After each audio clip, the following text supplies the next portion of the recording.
Talent. In a small town surrounded by golden fields and quiet hills lived a man named Armin. From childhood, Armin had a gift that made people stop and stare in amazement. He could paint like no one else. At the age of 10, he painted a sunrise that looked so real that his teacher stood silent for a full minute before speaking. His parents proudly framed that painting and hung it in the living room.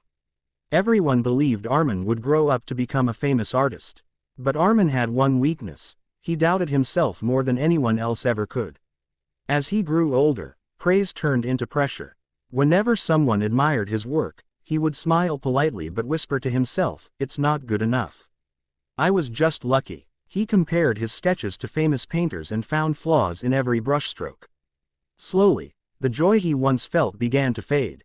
After finishing school, Armin dreamed of attending a prestigious art academy in the city. He even received a partial scholarship. His teachers encouraged him. His friends celebrated him. But fear crept into his heart. "What if I fail?" he thought. "What if I'm not as talented as they think?"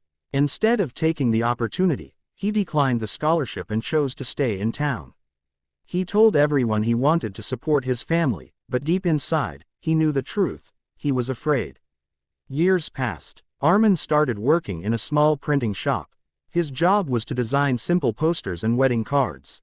It paid the bills, but it never challenged him.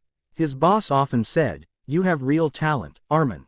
You should do more." Armin would only nod and return to his desk. Every evening, he walked past his old painting hanging in his parents' house. The sunrise still glowed with hope, but he felt a strange sadness when he looked at it.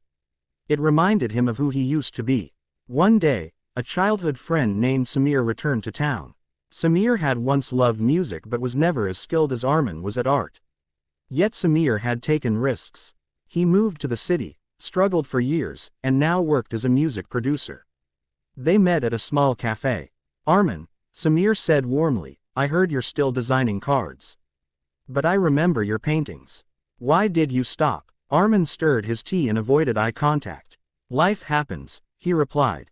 Samir leaned forward. "No, life doesn't just happen. We choose it. You had a gift. Why are you hiding from it?" Armin felt defensive. "Not everyone makes it big. I didn't want to embarrass myself." Samir smiled gently. "Do you know what's worse than embarrassment?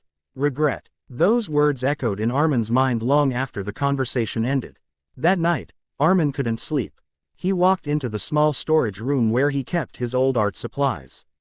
Dust covered the canvases. His brushes were stiff and dry. He picked one up and felt a wave of guilt. He whispered to himself, "I did this. No one stopped me. I stopped myself." For the first time, he realized something painful. No critic had destroyed his dream, no failure had crushed it. He had been the thief of his own life, stealing his own chances, robbing his own potential. The next morning, Armin made a small decision. Instead of going straight to work after breakfast, he spent 1 hour painting. The lines were shaky at first. His confidence was weak, but something inside him felt alive again. Days turned into weeks. He continued painting in secret. The more he practiced, the more his old passion returned. He began posting his artwork online anonymously. Surprisingly, strangers admired his work. Some even asked if the paintings were for sale. For the first time in years, Armin felt a spark of courage. One evening, he gathered his paintings and showed them to his parents. His mother's eyes filled with tears. "We always believed in you," she said softly. "We were just waiting for you to believe in yourself." Encouraged by their support, Armin decided to take a bold step. He applied to showcase his work in a local art exhibition. When he submitted his application, his hands trembled. The fear of rejection still existed, but he refused to let it control him. A week later, he received an email. His artwork had been accepted. The exhibition hall was filled with talented artists from nearby cities. Armin felt small and nervous as he hung his paintings. He almost walked away twice. But then he remembered Samir's words, "Regret is worse than embarrassment." During the event, people slowly gathered around his paintings. They admired the colors, the emotion, the depth. A gallery owner approached him and said, "You have a rare ability to make landscapes feel alive. Have you considered a solo exhibition?" Armin felt his heart race. Years ago, he would have dismissed such praise. But this time, He smiled and said, "Yes, I have." That single moment changed everything. Opportunities began to open. He started taking online art courses to improve his skills. He studied techniques, experimented with new styles, and pushed himself beyond his comfort zone. He left his job at the printing shop and committed fully to his art. It wasn't easy. There were months of financial struggle. Some paintings didn't sell. Some critics gave harsh feedback. But instead of giving up, Armin learned from each setback. He realized something powerful: failure was not a thief. Fear was. Years later, Armin held his first solo exhibition in the city he once feared. The same art academy he had rejected invited him as a guest speaker to encourage young artists. Standing on stage, looking at hundreds of students, Armin shared his journey. "I once believed that the world would steal my dreams," he said.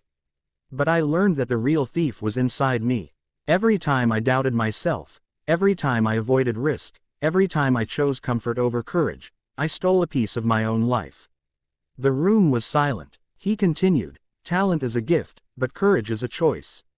If you refuse to use your talent because of fear, you are not protecting yourself, you are robbing yourself. Don't wait for perfect confidence. It never comes. Start scared, start small, but start." After the speech, many students approached him with tears in their eyes. They saw their own fears reflected in his story. That night, Armin walked through the city streets, feeling grateful. The journey had been long and painful, but it had taught him a priceless lesson. We are often our own greatest obstacle. No enemy can harm our dreams as much as our own excuses. No critic can silence us as effectively as our own self-doubt. When we delay action, when we hide our gifts, when we choose fear over growth, we steal time, opportunity, and fulfillment from ourselves. Armin eventually became known not just for his art, but for his message. His paintings sold internationally, but more importantly, he lived without regret. He no longer walked past his childhood sunrise with sadness. Instead, he created new sunrises, on canvas and in life. And whenever someone asked him the secret of his success, he would say with a calm smile, "Stop being the thief of your own life. Use what you have. Take the risk. Your future is waiting, but it will not chase you. You must step toward it."